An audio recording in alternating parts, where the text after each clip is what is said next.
Jadi begini Bang, kan kita melihat bahwa Presiden itu sejak awal menginginkan adanya kesinambungan pembangunan. Ya. Dan menurut saya bukan hal yang berlebihan kalau beliau menginginkan itu. Karena siapapun yang meninggalkan legacy kan ingin kalau dia belum tuntas berlanjut. Apalagi monumen yang mau ditinggalkan oleh Presiden ini monumen dengan anggaran terbesar dalam sejarah Indonesia merdeka. Monumen yang menurut proyeksinya hampir 500 triliun IKN ini. Wajar kalau kemudian Presiden sangat berkepentingan untuk ini dilanjutkan. Karena kalau tidak kan anggaran negara yang mau ditumpahkan 100 sampai 120 triliun di sana melalui APBN bisa jadi nggak berlanjut kan sia-sia begitu. Nah, karena itu dari awal Presiden saya melihat mencoba mengupayakan siapapun Presiden berikutnya orang yang mau melanjutkan legacy yang saya tinggalkan. Tentu hal ini harus dimanifestasikan melalui partai-partai politik. Waktu itu saya bilang sama Pak Arso, Pak sebelum Bapak menentukan sikap P3 2024, sebagusnya Bapak berdiskusi mendalam dengan Presiden. Karena dulu Presiden dengan saya pun selalu begitu, siapa Mas Wapres saya, siapa Mas Wapres saya, begitu. Ketika menjelang 2019. Jadi sebaiknya Bapak juga tanya sama beliau. Nah, bagaimana format formasi politik tahun 2024? Akhirnya Presiden menjawab dua hal. Dan itu konsisten dengan disampaikan Presiden ke Pak Mardiono. Dan saya sekarang juga tetap menjadi teman berdiskusi Pak Mardiono selaku Ketua Umum. Dan penyampaian dua itu adalah pertama, saya berharap agar Presiden besok adalah Presiden yang diusung oleh koalisi yang hari ini ada di dalam pemerintahan. Yang kedua, soal formasinya terserah para pimpinan partai politik. Oke. Nah, dari kenyataan politik yang sampai hari ini kita saksikan, yang meleset kan hanya Nasdem. Karena kemudian berada di luar garis pemerintahan. Karena kita tahu persis Pak Anies, narasi-narasi yang dibangun kan memang narasi oposan. Dan buat saya secara politik itu taktik yang wajar. Karena kan dia melihat ada ceruk yang nggak ada garap. Nah, kenapa nggak saya garap ini? Dan itu didapatkan. Karena buktinya Pak Anies mendapatkan survei yang 3 besar. Nah, dari 6 partai politik yang masih belum menentukan sikap, belakangan kita tahu persis PDIP sudah menentukan keputusan untuk Mas Ganjar, dan tanggal 25 April disusul oleh P3.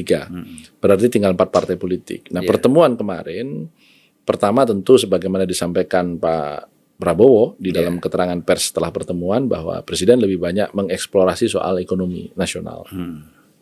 Tetapi ada kata kunci di situ bahwa Presiden juga ingin memastikan agar kepemimpinan besok tidak kehilangan momentum bonus demografi yang hanya akan berlangsung sampai dengan 2038 dan ini adalah sebuah kepastian. Jangan sampai seperti Filipina yang tidak mampu memanfaatkan golden momentum pada saat terjadi bonus demografi sehingga sekarang pertumbuhannya melambat dan menjadi aging population. Jadi menjadi demografi yang menua dan kehilangan momentum pertumbuhan. Nah, yang kedua ada bahasa Presiden meminta, karena Presiden kan tidak jumpa pers, yang jumpa pers kan para ketua umum. Presiden meminta semua partai koalisi pemerintahan hari ini tetap rukun dan kompak. Gitu. Artinya kan jangan bikin barisan lain di luar pemerintahan setelah Nasdem memutuskan tidak bersama pemerintahan saat ini. Gitu. Saya kira pertemuan kemarin itu meskipun saya mendapat keterangan dari Pak Mardiono selaku ketua umum lebih banyak guyon-guyon, tapi kan guyonnya politisi apalagi guyonnya ketua umum dan presiden kan pasti mengandung makna gitu ya. Yang tersirat adalah bahwa mereka siap menang dan siap kalah. Istilah Pak Mardiono kemarin itu seloroh Caimin, ya minimal Pak Prabowo ini kan Menhan sudah di tangan. Gitu. Artinya kalaupun kalah, Menhan lagi begitu. Pak Erlangga juga kan Menko sudah di tangan begitu. Jadi kalaupun kalah ya menjadi Menko lagi. Tapi kalau menang ya jadi presiden dan wakil presiden. Nah, formasi yang terbentuk apakah akan Ganjar Prabowo, apakah kemudian akan maju sendiri-sendiri, menurut saya terpulang kepada Pak Prabowo.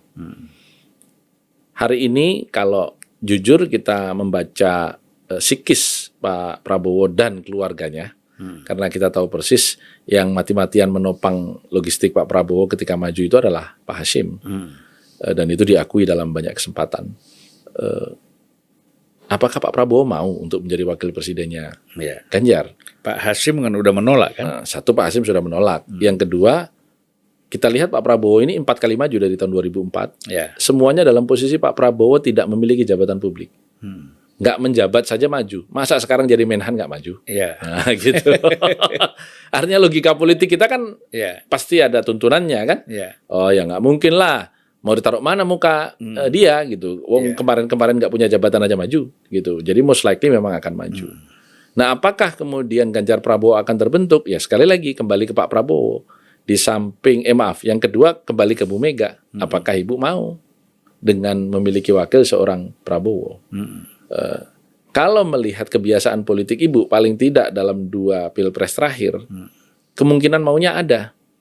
Kenapa? Pertama, Ibu pernah memiliki calon wakil presiden namanya Prabowo Subianto tahun 2009. Artinya secara pribadi nggak ada masalah. Nah, karena itu kalau melihat peluang ini ya 50-50. Ya, karena Pak Prabowo menjadi wakilnya Pak Ganjar ini tergantung Pak Prabowo mau atau tidak. Yang kedua tergantung Ibu mau atau tidak begitu. Nah, kalau melihat komunikasi-komunikasi politik yang terjadi sepanjang hari kemarin setelah pertemuan para ketua umum, sepertinya lebih mungkin Pak Prabowo untuk maju sendiri. Ya, hanya tinggal wakilnya siapa. Gitu, karena saya selalu mengatakan di banyak kesempatan sekarang ini sebenarnya bursa capres ini udah selesai, yaitu Ganjar versus Prabowo versus Anies. Tinggal bursa cawapres yang sekarang ini semakin seru.